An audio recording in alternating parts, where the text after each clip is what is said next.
Est-ce que la vie d'adulte, c'est une vie?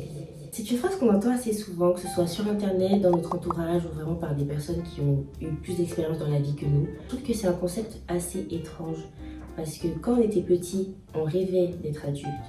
Et maintenant qu'on est adulte, on rêve de repasser à l'enfance, chose qui n'arrivera jamais, bien sûr. Dans cette vidéo, nous allons voir quelques points non exhaustifs qui vous permettront d'appréhender psychologiquement la vie d'adulte pour ne pas la subir. Parce que je trouve ça dommage de subir une vie, parce que ça voudrait dire que on aurait eu une bonne vie de nos 0 à 18 ans et à partir de 18 ans, c'est la sentence irrévocable.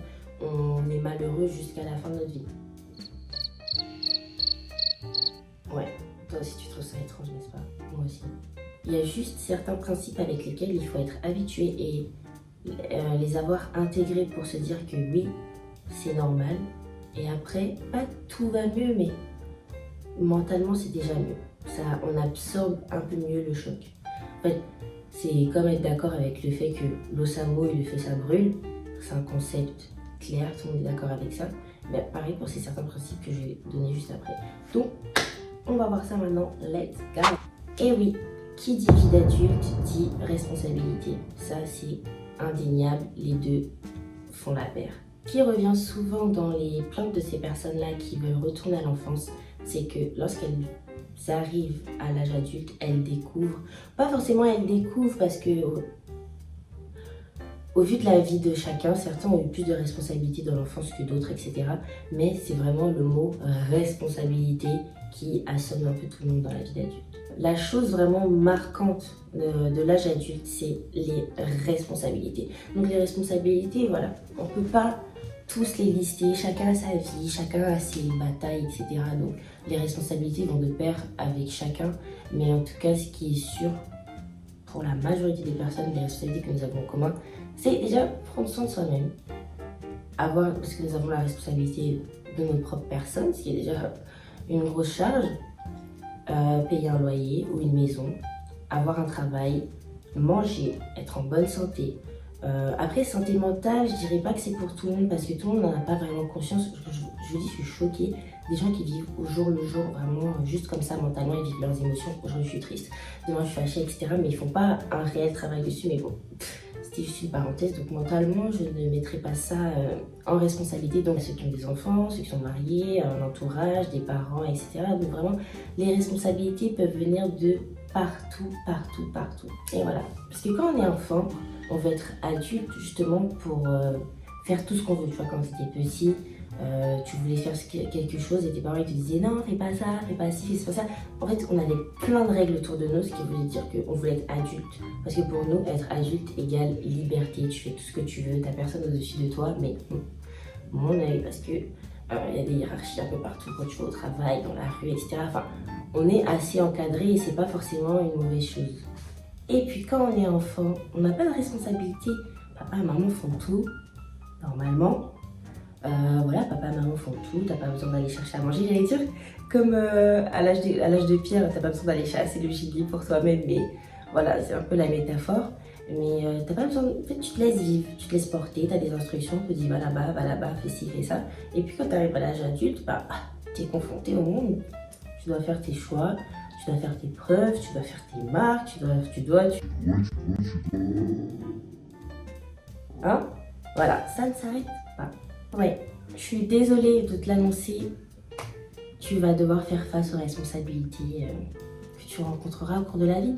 Et comme je vais dire tout à l'heure, ça ne s'arrêtera jamais. Tu en auras toujours. Donc, ça ne se contrôle pas. Ça va avec le packaging de l'âge adulte. Donc, tu ne peux pas prendre... C'est voilà, c'est comme un héritage. Quand tu prends l'héritage d'une personne, par exemple, si tes parents te lèguent quelque chose, tu peux pas prendre juste la maison sans prendre les dettes qui vont avec. Tu prends le lot. La vie d'adulte, c'est ça. Tu prends le lot. T'as pas le choix. C'est la vie. Deuxième drame, deuxième point. La vie est un perpétuel combat. Mais ça, vraiment, quand j'ai compris ça, en fait, ça m'a vraiment enlevé un poids des épaules parce que je me disais, attends, mais comment c'est possible? Toujours il y a un truc. Quand je réussis à faire un truc, il faut encore débloquer quelque chose, j'ai réglé ce problème, il y en a encore un autre après. Et en fait, en réfléchissant comme ça, on rentre dans une bulle de fatalisme ou de fatalité, je sais plus. Plus tu vas grandir et tu vas être confronté à des problèmes. Et en fait, moi, je me disais, mais c'est pas normal, c'est ma vie qui a un problème, etc. Et puis j'en ai parlé avec les adultes autour de moi et en fait, c'est tout à fait normal. Vraiment, c'est quelque chose qu'il faut intégrer pour mieux vivre parce que c'est comme quand tu as une maison, pour ceux qui ont des maisons, il y aura toujours quelque chose à réparer. Il y a toujours quelque chose à faire. On n'est jamais en mode off. Voilà, la vie, c'est pareil, c'est un flux de problèmes qui ne s'arrête jamais. Mais pas un flux de problèmes fataliste. Non, c'est juste que c'est des petits défis, des petits challenges, petits. Ça dépend des surprises, mais voilà, ça se résout. Qui dit problème, dit solution, donc ne vous inquiétez pas, ce n'est pas une fatalité. Il faut être habitué à se dire qu'on aura toujours des problèmes qui vont surgir devant nous, qu'on devra y faire face, qu'on ne devra pas fuir, qu'on devra assumer. Ah ouais, et ça aussi, c'est un des points qui va avec la responsabilité, c'est le fait que quand on devient adulte, on assume ses responsabilités et on ne les fuit pas parce que nous sommes de bons adultes. Et donc je te disais qu'on devra y faire face, qu'on devra les confronter. Donc voilà, c'est pas une fatalité, c'est pas une épée de Damoclès sur votre tête. Qui dit vie dit problème, mais qui dit problème dit solution. Il n'y a pas vraiment de problème qui existe sans solution, tout a une réponse. Troisième point, un adulte assume. Un adulte assume à faire face aux problèmes qu'il confronte, il ne fuit pas, il n'est pas lâche. Normalement, moi là je vous donne la norme entre guillemets, mais bon, on sait tous que dans la pratique, tout le monde ne le fait pas, il y a des gens qui sont fuyards, etc. Mais c'est vraiment ça qui nous met au pied du mur quand on a des responsabilités, c'est de se dire que ouais, là j'ai ça à faire, j'ai tel problème, etc. Et je vais devoir assumer, je ne fuis pas. Et puis à un moment donné, si à force de fuir, il ne faut jamais penser que tout ce qu'on met derrière nous ne va pas nous rattraper. Et aussi à force de mettre les choses sous le tapis, ça commence à pourrir, à sentir très mauvais. Et là, on a encore un plus gros travail à faire. Donc autant, voilà, j'ai un truc, j'y fais face et c'est bon. Là, c'est vraiment très théorique, je vous dis ça, vraiment, ça fait un peu cucul à praline et tout, mais c'est la réalité. C'est difficile dans les faits, mais c'est réalisable. C'est pas parce que quelque chose est difficile que c'est impossible. Voilà, il faut vraiment dissocier les deux notions. Quatrième point, c'est l'innocence. Quand on devient adulte, on regarde les enfants avec un certain recul et on se dit ouais, purée, qu'est-ce que j'aimerais retourner à l'enfant, j'étais si innocent, j'étais si là. Et en fait, on a toujours cette innocence-là en nous. Après, c'est vrai que justement, on se dit qu'on l'a plus, qu'on a perdu cette étincelle, enfin on perd cette étincelle plutôt, parce que avec tous les problèmes de la vie, avec toutes les difficultés, les expériences de chacun, etc., on perd de ce goût-là, de cette saveur-là de l'enfance. Donc il faut garder son âme d'enfance. Qu'est-ce que ça veut dire garder son âme d'enfance? C'est une innocence, donc voir la vie du bon côté. Vous voyez l'expression voir la vie du côté plaisir? Voilà, la vie est très large, c'est comme un diamant, il y a plusieurs facettes, plusieurs prismes, et on choisit, entre guillemets, je dis bien entre guillemets, quelle facette on veut regarder. Donc, soit, tu vois, la facette vraiment où c'est tout négatif, ou la facette positive. Bon là, vraiment, je mets deux choix, mais voilà, il y a quand même des nuances parfois. Donc, soit tu la prends du côté négatif et tu la subis, soit tu la prends du côté plaisir. Donc vraiment, c'est l'expression voir le verre à moitié vide ou à moitié plein. Et c'est vraiment quelque chose, c'est mental. Tout commence dans la tête. Donc le point de départ, ce sera le mental, la psychologie. Garder son âme d'enfant, ça ne veut pas dire être niais, ça ne veut pas dire être fuyard. Ça veut juste dire qu'on voit encore la vie du bon côté. On arrive encore à avoir de l'espoir, on arrive à espérer, on arrive à voir le bon côté chez les gens, on arrive à voir le bon côté dans ce qu'on fait, on arrive surtout à voir le bon côté en nous-mêmes, parce que si on ne s'aime pas, on ne peut pas aimer les autres, mais je ferai peut-être une vidéo sur ça un jour. Et donc ouais, c'est garder cette innocence, en fait c'est garder ce petit sel de la vie, ne pas perdre la saveur, parce que quand on est enfant, tout est beau pour nous, tout est possible, et quand on devient adulte, on perd tout. On perd cette sensibilité-là, cette innocence justement. Et ça, il faut la garder. Vous en avez vraiment besoin pour le reste de votre vie. Parce que la vie, c'est pas une prison. On confond innocence et insouciance. Non, parce que vraiment, quand on est adulte, normalement, on est plus sage, on est plus intelligent, on connaît un petit peu mieux comment appréhender les situations, mais ça vient avec l'expérience. Donc on se dit, on est insouciant et niais, mais c'est pas du tout ça, en fait. C'est juste espérer voir le bon côté des choses et pas avoir un cœur en béton, en pierre, comme on dit. 5e point, l'intentionnalité. C'est quelque chose que j'ai découvert. Là encore, ça va. Ça fait 4 ans que je suis dans ma vie d'adulte, etc. Mais je suis très heureuse d'avoir appris ces principes de vie-là dans ma jeunesse plutôt que, je sais pas, quand j'aurai 50 ans. Je trouve que déjà, la vie est courte et si on la vit mal, c'est vraiment dommage parce qu'on n'a qu'une vie, donc autant bien la vivre. L'intentionnalité, qu'est-ce que c'est? L'intentionnalité, c'est le fait de faire exprès de faire une chose. Avec le train-train de la vie de tous les jours et comme je vous ai dit en point 1, d'avoir des responsabilités, on peut se perdre très vite et passer en mode robot. Donc ça veut dire que j'ai ma petite routine, je me lève le matin, je fais ci, je fais ça, je vais au travail, je rentre, je dors, je mange, je dors, je machin, je sors. Bref. Donc on rentre dans une routine et on ne pense plus qu'à nos besoins primaires. Il n'y a plus justement cette petite étincelle. On commence à un peu avoir des œillères. Je ne sais pas si vous connaissez les œillères, c'est les trucs qu'on met autour des chevaux pour pas qu'ils voient sur le côté, pour pas qu'ils soient distraits, mais qui ne voient que leur objectif, le but, ce qu'il y a devant eux. Et ce qu'il y a devant ces personnes-là, c'est quoi? C'est des problèmes. Donc ils sont toujours en train de cogiter à ce qu'ils doivent faire et ils n'ont plus vraiment le temps d'être.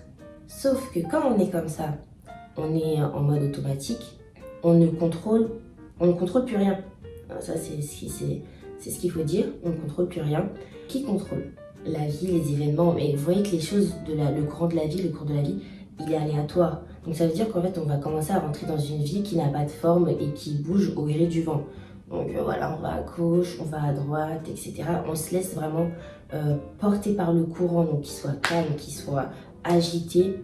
Voilà. Et sauf que quand on est comme ça, après à la fin, on peut finir brisé et on se perd parce qu'on est un peu partout. Et quand on est un peu partout, au final, on est nulle part. Et quand on rentre dans ce mécanisme-là, dans ce système, on n'a plus le temps de faire exprès de faire les choses. Par exemple, de faire exprès de prendre soin de soi, de faire exprès de donner un sens à sa vie surtout, parce que c'est ça le point fondamental. Et à force de se laisser porter, on ne donne plus un sens à notre vie et après, on va être frustré parce qu'on va se dire oui, j'aurais aimé être comme ça, j'aurais aimé être ci. Ah mais elle, est-ce que t'as vu comment elle est? Lui, t'as vu comment elle est? T'as vu sa carrière? T'as vu sa vie? T'as vu ses enfants? T'as vu sa famille? Mais si tu commençais à comprendre le concept de l'intentionnalité, donc de faire exprès de faire les choses, tu donnerais une direction à ces choses, tu donnerais un sens. Parce que ça ne se fait pas comme ça d'un coup de baguette magique, d'un claquement de doigts. Non, il faut faire des étapes, établir un processus, en fait, c'est vraiment établir un guide de route. C'est comme un business plan. Comment est-ce que tu vas y arriver? Parce que c'est bien beau d'avoir un rêve, mais s'il n'y a pas d'action, au final, il va rester qu'un rêve. Donc voilà, il faut être intentionnel et faire exprès de faire les choses, donc c'est-à-dire provoquer les choses, parce que c'est pas en espérant, c'est pas en rêvant que tout va vous venir dans les mains. Je trouve ça juste génial. Regardez le contraste. D'un côté, vous avez des problèmes que vous ne contrôlez pas, que vous ne savez pas d'où ils viennent, ça tombe vraiment sur vous, vous êtes là, vous dormez, le lendemain, il y a un problème sur vous. Et de l'autre, vous avez la clé, vous avez la possibilité de changer les choses. Donc voilà, on n'est vraiment pas dans une bulle fataliste et ça, je trouve ça génial.